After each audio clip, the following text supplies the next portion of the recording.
পরমারাধ্যা জগজ্জননী শ্রী শ্রী বরমা শ্রীচরণে জানাই ভূমিষ্ঠ প্রণাম। পরম পূজ্য পাদ শ্রী শ্রী বরদাস শ্রীচরণে জানাই ভূমিষ্ঠ প্রণাম। পরম পূজ্য পাদ শ্রী শ্রী আচার্যদেবের শ্রীচরণে জানাই ভূমিষ্ঠ প্রণাম। পূজনীয় অভিজ্ঞতার চরণে জানাই প্রণাম।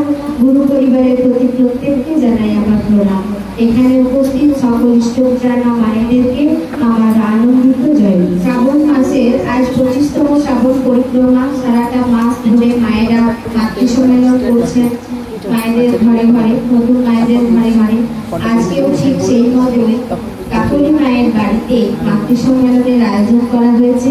পরম পিতা রাঙা রাহুল শ্রীচরণে ওই মায়ের পরিবারের প্রতি প্রত্যেককে সর্বাঙ্গীন মঙ্গল প্রার্থনা করি।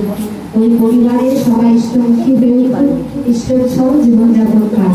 পরম পিতা রাঙা রাহুল শ্রীচরণে আমি প্রার্থনা জানাই। মাতৃ সম্মেলনে আমরা উপবিষ্ট হয়ে নিজেদেরকে ধন্য বলে মনে করি। মাতৃ সম্মেলন সৎসঙ্গ সবার কপালে জোটে না। আমরা এখানে দেখুন আজকের এই এলাকায় যে মাতৃ সম্মেলন হচ্ছে, পাশাপাশি প্রচুর মায়েরা রয়েছেন, হয়তো দাঁড়িয়ে বাইরে কেউ আড্ডা মারছেন, গল্প করছেন, কিন্তু মাতৃ সম্মেলনে কি আসতে পেরেছেন বা সৎসঙ্গে কি আসতে পারে না। আমি শ্রাবণ পরিক্রমা 25টা মাতৃ সম্মেলন হলো গুণে মাত্র 2 দিন। আজকে এলাম শেষের দিকে, আরেকদিনও এসেছিলাম শেষের দিকে। মানে ভাগ্যে না থাকলেও কিন্তু এগুলো অ্যাটেন্ড করা যায় না। অনেক ভাগ্যের ফলেই আমরা কিন্তু এই সকলে নিজেদেরকে সমর্পিত করতে পারি। কিন্তু এখন কোনো পার্টিগত মিছিল বলুন বা কোনো মিটিং সভা বলুন, বাসেও লোক আসবে না। সমস্ত সংসারের কাজকর্ম ছেড়েও মানুষ কিন্তু সেখানে চলে যায়।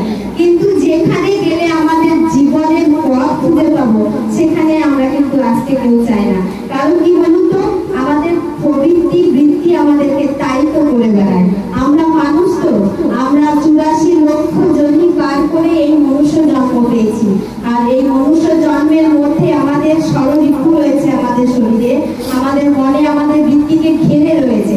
তাই আমরা সর্বোত্তম উৎকৃষ্ট জিনিসটা নিতে পারি না, গ্রহণ করতে পারি না। খারাপ জিনিসটা চাপ করে এখনই কোথাও ফাংশন হোক, কোথাও মেলা বসুক, আমরা কিন্তু সমস্ত কিন্তু ছেড়ে অজুহাত না রেখে আমরা সেখানে চলে যাই। কিন্তু সৎসঙ্গ মাতৃ সম্মেলন অ্যাটেন্ড করতে পারি না, কারণ আমাদের মনটা এখনো তৈরি হতে পারে। আমরা ভাবি ধর্ম করা হয়তো শুধু বুড়ো বুড়িদের কাজ, কিন্তু না, একটা ছোট্ট শিশু আজকে জন্ম নিলে বড়দিন থেকে তার ধর্ম শুরু হয়ে যায়। ধর্ম মানে হচ্ছে জীবনকে যে যাপন করবো, প্রত্যেকটা দিনের যে কর্ম আমাদের, সেই কর্মটাকে সঠিকভাবে পালন করাই হচ্ছে ধর্ম। এর থেকে ধর্ম আর কিছু হয় না। যুগ যুগ ধরে অবতাররা এসে আমাদেরকে শিখিয়ে গেছেন এটাই। সত্য ত্রেতা দাপর কলি, এই চতুর্যুগেই আমরা দেখেছি অবতার এসেছে। দাপরে এসে শ্রীকৃষ্ণ বলে গেছেন অর্জুনকে যে, হে অর্জুন, আমি আবার আসবো, আমি এসে সাধুদের পরিত্রাণ করবো, পাপীদের বিনাশ করবো, আমি ধর্মকে স্থাপন করবো। তাহলে তিনি কি আসেননি? তিনি এসেছেন আবার গৌর নন্দ হয়ে, পথে পথে ঘুরে নাম বেরিয়ে গেছেন। তিনি এসেছেন আবার রামকৃষ্ণ ঠাকুর হয়ে মায়ের পূজা করে গেছেন। তিনি আবার এসেছেন পরম প্রেমময় শ্রী ঠাকুর অনুকূল চন্দ্র রূপে আমাদেরকে উদ্ধার করতে। যুগের সাথে তাল মিলিয়ে মিলিয়ে অবতার আবির্ভাব হয়েছে শুধু আমাদেরকে নিজেদেরকে জীবন যাপন করার জন্য। আজকে বর্তমান যুগে ধর্ম করার জন্য আমরা কি সেই চন্দন কাষ্ঠ নিয়ে যজ্ঞ করতে পারবো? আমরা তো সবাই এখন ব্যস্ত নিজের কর্ম নিয়ে। মা বলুন বা দাদারা বলুন, সবাই নিজের কর্ম জীবনে ব্যস্ত। একটা ছোট্ট বাচ্চা বলুন, তার পড়াশোনা আছে, তার নিজস্ব একটা টাইম শিডিউল সবকিছু সেট করা আছে। কখন ধর্মটা করবো? আমরা সেই যাগযজ্ঞ, সেই ধ্যান আদি করতে পারি না বলে পরম ব্রহ্ম শ্রী ঠাকুর আমাদের জন্য নিয়ে এলেন দীক্ষা, সুন্দর এক মন্ত্র, যে মন্ত্র যাপনে আমাদের সেই সমস্ত ধর্ম কিন্তু পরিপালন হচ্ছে। সেই ধর্মকে এমন ভাবে নিয়ে এলেন, তিনি সহজ ভাবে বলছেন যে তোমার উপার্জিত অর্ঘ আমাকে শ্রদ্ধা করে প্রতিদিন নিবেদন করো। ওই নিবেদন করার মধ্যেই সমস্ত জাল জঞ্জাল, সমস্যা, দুঃখ, হতাশা আমি তার শ্রীচরণে নিবেদন করছি। আমি আমার ভালোর জন্য তাকে দিচ্ছি।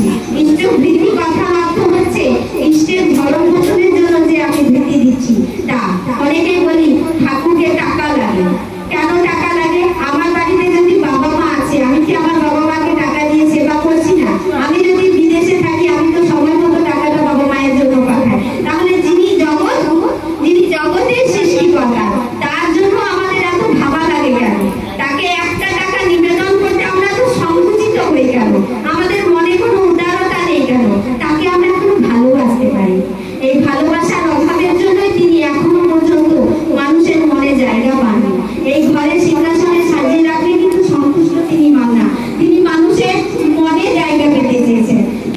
বলছেন যে তোমার রাজপ্রাসাদে অট্টালিকায় সিংহাসনে আমাকে প্রতিষ্ঠা না করে তোমার হৃদয় মন্দিরে আমাকে প্রতিষ্ঠা করো। এটাই হচ্ছে তার নীতি, তার ধর্ম। তিনি বলছেন না ব্রত করে উপোস করে আমার ধর্ম করতে। তিনি ধর্মকে সহজভাবে নিয়ে নেন আমাদের সাথে। আমাদের বাঁচা বানার জন্য যা লাগে সেটাকেই তিনি ধর্ম বলছেন। তিনি বলছেন ধর্ম মানে হচ্ছে বৃদ্ধি, এগিয়ে যাওয়ার পর সুন্দরভাবে মানুষকে বাঁচা বানার দিকে যেটাকে ধাবিত করে সেটাই হচ্ছে ধর্ম, নতুবা ধর্ম কিছু নয়। আমরা মনে করি ধর্ম একটা সম্প্রদায়। তিনি বলছেন অন্যে বাঁচায় নিজে থাকে ধর্ম বলে জানিস তাকে। ধর্মে সবাই বাঁচে পারে, সম্প্রদায়টা ধর্ম আরে। হিন্দু, মুসলিম, খ্রিস্টান, জৈন, বৌদ্ধ এগুলো একটা সম্প্রদায়। আমরা ভাবি এগুলোই হয়তো ধর্ম না। এক একটা পথ ধরে আমরা এগিয়ে যাচ্ছি, যে পথে গেলে তার দিকে আমরা এগিয়ে যেতে পারবো। এটা হচ্ছে একটা সম্প্রদায়, ধর্ম না। তাই ধর্মটাকে গুলিয়ে না ফেলে ধর্মের পরিভাষাটাকে বোঝার চেষ্টা করবো। আমাদের ছোট ছোট ছেলে মেয়েদের মধ্যে সেটাকে আমরা এখন থেকে সৃষ্টি করার চেষ্টা করবো। সেই জন্যই মাতৃ সম্মেলন।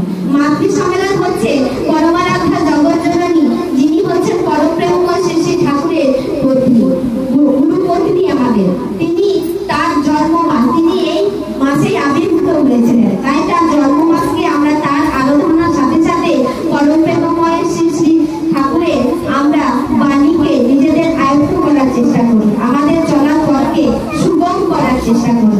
নতুবা নতুন কিছু নয় যে ঘরে ঘরে গিয়ে আমরা মাতৃ সম্মেলন করি, তার অন্য একটা কোনো প্রফেশনালি ব্যাপার আছে, সেসব কিছু না। আমরা নিজেদেরকে জানার, বোঝার চেষ্টা করি মাত্র। তাই মাতৃ সম্মেলন, তাই সৎসঙ্গ। সৎসঙ্গ হচ্ছে সত্তাকে, যে সঙ্গতে রাখলে সত্তা পরিপুষ্ট হয়, সত্তা পুষ্টি পায়। যেমন একটা বাচ্চাকে সুন্দরভাবে বড় করতে গেলে তাকে পুষ্টি সহকারে আমরা খাবার দিতে লাগি, ঠিক সেই রকম আমাদের যে সত্তা রয়েছে, আত্মা রয়েছে, সেই সচ্চিদানন্দের সাথে আমাদের সেই আত্মাকে যুক্ত করার একটা সেটাই হচ্ছে সৎসঙ্গ, মাতৃ সম্মেলন, আর আদার্স কিছু নয়। তাই ঠাকুর বলছেন আমাদেরকে, মায়েদেরকে বিশেষ করে মাতৃ সম্মেলনের জন্য বলছেন, মাগো যাবো মায়ের দল, তোমরা না জানিলে মাগো দেশের অমঙ্গল। আমরা মায়েরা যদি আমরা পিছিয়ে থাকি তাহলে কিন্তু আমরা আর এই সমাজকে, এই সংসারকে সুন্দর করে তুলতে পারবো না। একটা ছোট্ট গল্প বলি। এক স্কুলে একটা বাচ্চা পড়ে, সেই স্কুল থেকে একটা হেডমাস্টার মশাই চিঠি লিখে বাচ্চাটির হাতে ধরিয়ে দেন যে এটি তোমার মাকে দিয়ে দিও। বাচ্চাটি যথাযথ তার স্যারের কথা নির্দেশ মতো মেনে মায়ের হাতে সেই চিঠিটি দেয়। মা চিঠিটি যখন পড়তে থাকে, বাচ্চা জিজ্ঞেস করে, মা ওতে কি লেখা আছে? মা পড়ে আর চোখের জল মায়ের তো আসতে লাগে, কিন্তু মা চিঠিটি পড়ছে আর বলছে, বাবা এতে কি লেখা আছে শোনো। এতে লেখা আছে যে আপনার বাচ্চা এত মেধাবী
এসেছেন, যিনি এই বাল্ব তৈরি করেছেন।